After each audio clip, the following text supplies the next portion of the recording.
All right, so let's dive into, I think, one of the most fascinating periods in Roman history. Hmm. The years right after the death of Sulla. Oh, yeah. And you're a military history buff, so this is going to be right up your alley, I think. Yeah, this is a good one. It's like a turning point, right? Yeah. Sulla, he's this dictator, um, Right. reshaped Rome really ruthlessly, Mm-hmm. and then he leaves this power vacuum. Yeah. And into that void, you have all these figures like Crassus, Hmm. the insanely wealthy businessman, and then Pompey, Right. this ambitious general hungry for glory. Totally. And then working in the shadows, you've got a young Julius Caesar. Yep. Not quite the household name he'd become, but someone to watch, right? Yeah, definitely someone to keep an eye on. It's like a powder keg ready to explode. Oh, yeah. And I think one of the sparks that ignites it all Okay. is this slave revolt Mm. led by Spartacus, Right. this gladiator who challenges the might of Rome. Yeah. But before we get to that, I think it's important to understand Sulla's legacy. Yeah. This guy, I mean, he wasn't just some tyrant. Right. He was really a brilliant military strategist. Mm. I mean, brutal, but brilliant. For sure. And he really changed the whole Roman political landscape. Absolutely. Yeah. To understand his impact, Yeah. you have to look at the prescription. The what? The prescription. Oh, So this was basically like a hit list okay. targeting anyone Sulla saw as an enemy. Oh, wow. So their property was confiscated, a lot of them executed. It was a reign of terror, Yeah. but it was also calculated to Wow. consolidate power and eliminate his rivals. It's just amazing how fear can be such an effective weapon. You know? Oh, totally, especially in the hands of someone like Sulla. Right, exactly. But you know what's interesting? Yeah. Is that there are all these stories about him showing mercy, Oh, really? even during this brutal purge. Interesting. There's this anecdote about a man who was related to Sulla's enemies, Hmm. and he refused to divorce his wife to save himself. Wow. And Sulla, surprisingly, spared him. That's surprising. Yeah. It shows, I guess, the complexities of the man. Yeah. I mean, he was ruthless, but maybe not entirely without a sense of principle, Yeah, yeah. or at least his own version of principle. Right, right. And you see this even in his retirement. Okay. After all that bloodshed, Yeah. Sulla steps down Right. from this dictatorship, this lifetime dictatorship that he had basically declared for himself. Wow. His tomb inscription reads, "No friend has given me many benefits, nor any enemy has given me much harm, but I have repaid them all doubly." It's almost chilling, like a warning from beyond the grave. Right. Like, don't mess with me, but also like, but I'll reward loyalty. Yeah. It's powerful. Yeah. But with Sulla gone, the stage is set Right. for new players to kind of grab for power. Mm. That's where Crassus and Pompey come in. Yeah. Crassus, the wealthiest man in Rome, he was really a master of leveraging opportunities, often in really ruthless ways. Yeah. His firefighting scheme. Oh, yeah. The class. I mean, just imagine this. A fire breaks out, Okay. and instead of firefighters showing up, it's Crassus Right. offering to buy the burning building for pennies on the dollar. Wow. And if the owner refused, well, their property just went up in smoke. That's brutal. It was predatory, but also brilliant. In a cold-hearted kind of way. Yeah, in a very calculated way. Yeah, You can see why he amassed such a fortune. definitely. Pompey, on the other hand, he was driven by something different. Okay. This hunger for military glory. Right. He was obsessed with emulating guys like Alexander the Great, Oh, wow. conquering new lands, getting his name in the history books. So he was a master of self-promotion. Yeah. He even divorced his wife and married Sulla's daughter just to secure a military command. Savvy move, maybe a little cynical, but it worked. It got him what he wanted. Oh, yeah. So you have these two incredibly ambitious men, both exploiting this power vacuum Yep. that Sulla left behind, Yeah. but they're lacking his political finesse. Right. They're like sharks circling each other, waiting for the right moment to strike. Yeah, good analogy. And that moment, in many ways, was provided by Spartacus Right. and his slave rebellion. This is a fascinating one. It is. It is. On a lot of levels. Yeah, yeah. It shows you the brutality of Roman slavery. Yeah. This wasn't just, a few household servants. Right. This is a system where huge chunks of the population Right. were enslaved, Right. fueling the Roman economy and even their entertainment. It's true. I mean, the gladiator games, Oh, yeah, huge part of Roman culture. I mean, we see them in movies and stuff. Right. But it's hard to grasp how central they were to Roman life. Yeah, it's a grim reminder of just how violent their society was. It is. Yeah, these games were like a spectacle, a public display of Right. Roman power. Yeah. Imagine the roar of the crowd, these gladiators, Yep. a lot of them slaves from conquered territories. Fighting to the death. Yeah, it's brutal. And this is the system Right. that Spartacus rose up against. So how did this gladiator, this slave, Yeah. manage to challenge the might of Rome? What was so special about Spartacus? He was more than just a good fighter. I mean, Yeah. he was a brilliant strategist Okay. and a really charismatic leader. I mean, he managed to unite Yeah. this diverse group of people, under his banner. Wow. His rebellion started with this daring escape Okay. from a gladiator training camp Oh, wow. in Capua. Okay. And it just, snowballed into this full-blown revolt. Really? Yeah, he attracted thousands of runaway slaves, Oh. even some free citizens. Geez, it must have been terrifying for the Roman elite Oh, yeah. to see their, carefully constructed social order just threatened like that. Oh, absolutely. This wasn't just a minor inconvenience. This was a Mhm. direct challenge to Yeah. their power. Yeah. And actually, historians still debate, Spartacus's ultimate goals. really. Yeah, did he dream of overthrowing Rome? Right. Was he aiming for some kind of, utopian slave society? Or was it just survival? A chance to escape the chains of Yeah. oppression? It's like a real-life gladiator movie. Right. With even higher stakes. Yeah. I mean, this slave army, led by a gladiator, Yeah. giving the mighty Roman legions a run for their money. Right. But eventually, the Roman war machine had to respond. Oh, yeah, for sure. The Senate realized how serious this was, Yeah. and they turned to Crassus and Pompey.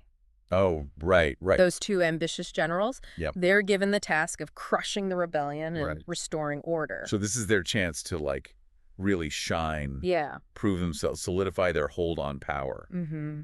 I imagine the rivalry between them must have just been. Oh, yeah, definitely. There were some, Yeah. let's call them personality clashes. Right. Crassus, he leverages his wealth, right? Yeah. Raises and equips 8 legions. Wow. Formidable force. That's a lot. And then Pompey, eager to add another victory to his resume, Right. recalled from his campaigns in Spain. You can almost see the tension. Oh, yeah. Both eager for glory, Mm-hmm. vying for that top spot. Totally, yeah. Must have been volatile. Oh, it was. It was a recipe for conflict. Yeah. The final showdown came at a place called Aquilonia. Aquiloni, okay. Spartacus knew his forces were outmatched, Yeah. so he makes this desperate last stand. He's killed in the fighting. Oh, wow. His army is crushed, Oh, and actually, his body was never found, really? which just adds to the mystery surrounding him. Yeah, that's great. What a tragic end Yeah. to such a remarkable figure. It is. I mean, even in defeat, Yeah. Spartacus cast a long shadow. Absolutely. I mean, his rebellion, it exposed the cracks Right. in the Roman system, right? Mhm. Showed that even the mighty Roman army Yeah. could be challenged. But what about Crassus and Pompey? Right? Good question. How do they capitalize on this victory? Well, Pompey, always the showman, Yeah. made sure to milk his role in the victory. He captures and executes thousands of the remaining rebels and paraded their bodies along the Appian Way. Really? Yeah, leading right into the heart of Rome. Wow. I mean, it was brutal, but it was a message. Yeah, a very effective message. Oh, yeah. So did Crassus just stand by and watch all this? Well, Crassus, the pragmatist that he was, Right. he knew he couldn't compete with Pompey's, theatrics. Yeah. So he does what he does best. He Yeah. makes a deal. So the two rivals find a way to work together. Exactly. Keep your friends close Right. and your enemies closer. What did this alliance look like? So they agree to a joint triumph, Right. this lavish public celebration of their victory. But more importantly, Okay. they join forces Yeah. to secure the consulship, The consulship, okay. the highest elected office. Right. In the Roman Republic. I mean, this is a major development. Oh, huge. It shows the growing influence of the military in Roman politics. Mhm. It's like the traditional power structures are being eroded, Yeah. replaced by these ambitious generals who command legions Totally. and wield all this influence. Right. So this is a real shift in the balance of power. Oh, yeah, for sure. The Senate's authority is waning. Wow. And this sets the stage Yeah. for a new era Yeah. in Roman history dominated by the military. So we have this uneasy alliance between Crassus and Pompey. Yeah. They crushed the slave revolt. Mm-hmm. They're at the pinnacle of Roman politics. Right.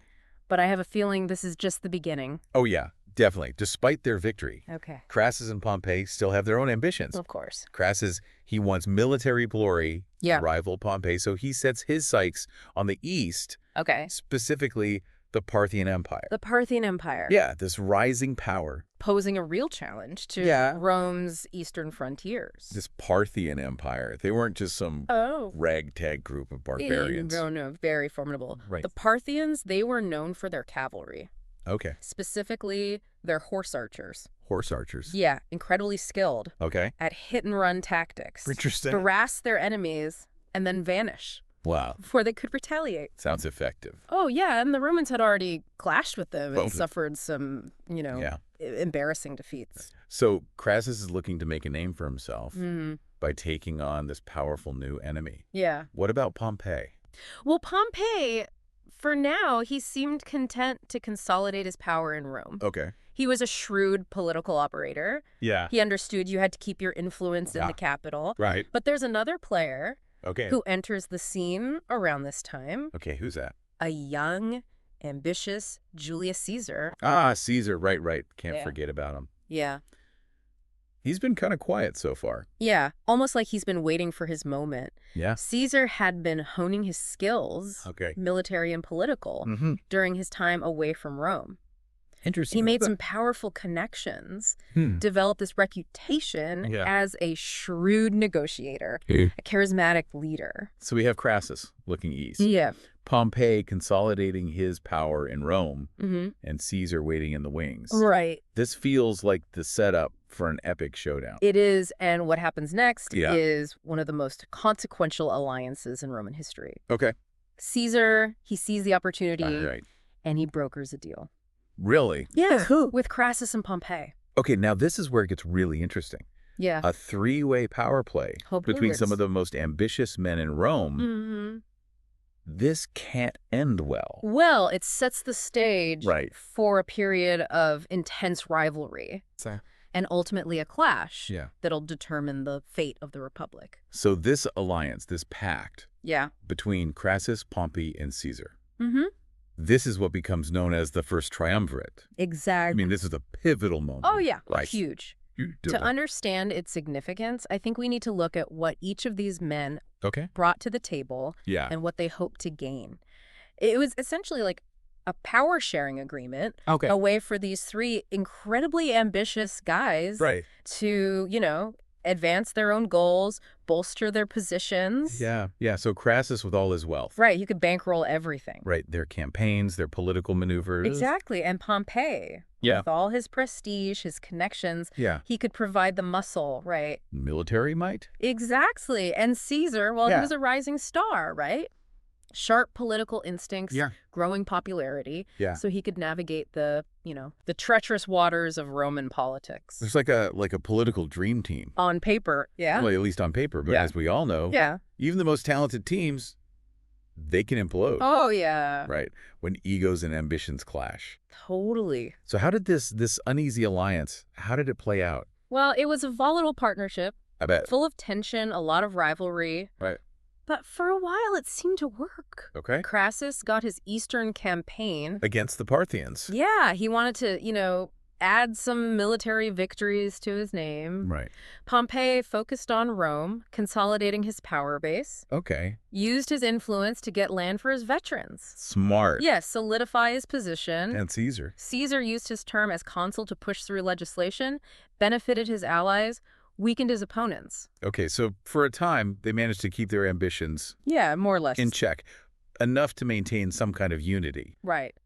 But I have a feeling things didn't stay harmonious for long. No, they did not. What was the turning point? Well, the cracks started to show Oh, when Crassus's Parthian campaign yeah. ended in disaster. Oh, no. At the Battle of Carrhae in 53 BC. Carrhae. Okay. The Parthians, remember? Masters of mounted archery? Right. The horse archers. Exactly. Hit and Yeah. run tactics. Yep. They lured the Roman legions deep into the desert, Oh, no. and then they just unleashed this devastating attack. That's rough. It was. Crassus was killed. Oh, wow. His legions were decimated, Sheesh. and the Roman standards were captured. That's a huge blow. Oh, yeah. Humiliating defeat for Rome. Yeah. A devastating blow to the Triumvirate. So this must have sent shockwaves through Rome. Oh, absolutely. I mean, not only did they lose Crassus, Right. they suffered a major military defeat at the hands of, this relatively unknown enemy. Right, it was a turning point. Without Crassus, to act as a buffer, the rivalry between Caesar and Pompey, it just intensified. Pompey saw an opportunity. Okay. And he starts aligning himself with the Senate. The Senate, okay. The traditional senatorial faction, those who saw Caesar as a threat to the Republic. So the alliance crumbles. It does. And Rome is on the brink of civil war. Yeah. Classic tale, ambition, betrayal, the lust for power, and we all know where this is headed. Right, to the Rubicon. Exactly. The ultimate showdown, Caesar versus Pompey. The stage is set Wow. for a clash that will determine the fate of Rome. It's amazing to think how the death of Sulla, just one man, could trigger this whole chain of events. Yes, a domino effect. Leading to the downfall of the Republic, the rise of the Empire. It shows you how fragile even the most powerful systems can be. It really does. And how individual ambitions can have such far-reaching consequences. Absolutely, but it's fascinating, too. Oh, yeah. To see how in all this chaos and bloodshed, key military and political strategies emerged that would influence warfare and statecraft for centuries. Yeah, like Spartacus's tactics, Right. Crassus's organizational skills, the way he raised and equipped those legions. Yeah, and Pompey and Caesar's political maneuvering. Oh, absolutely. It gives us insights into power, conflict. It's a reminder that studying history, Yeah. it's not just about memorizing dates and names. Right. It's about understanding the forces that shape human events. Totally. The motivations behind the choices people make. And the consequences of those choices. Right, both intended and unintended. Absolutely. And in the case of Rome, Yeah. these events show us that even the greatest empires, they're not immune to ambition, rivalry, the pursuit of power. It's a cautionary tale, really. It is. The seeds of destruction, often sown in moments of triumph. Well, I think we've covered a lot of ground today. Yeah, we have. From Sulla's legacy to the rise and fall of the First Triumvirate. A lot of drama, a lot of intrigue. It is. And military brilliance. Oh, yeah. It's a period that continues to fascinate Oh, for sure. historians and anyone really interested in the rise and fall of empires. And the echoes of these events. Yeah. They reverberated throughout European history. They really did. The lessons learned on those Roman battlefields, Right. they were studied and applied by military leaders for generations, influencing warfare, shaping the political landscape. It's a reminder that history is never truly past. Right. The decisions made by those who came before us, Yeah, they continue to shape our world today. it's true. So if you're looking to understand modern military strategy, the foundations of Western civilization, Yeah. the human drama Yeah. of ambition and power, Delve deeper into this period of Roman history. you won't be disappointed.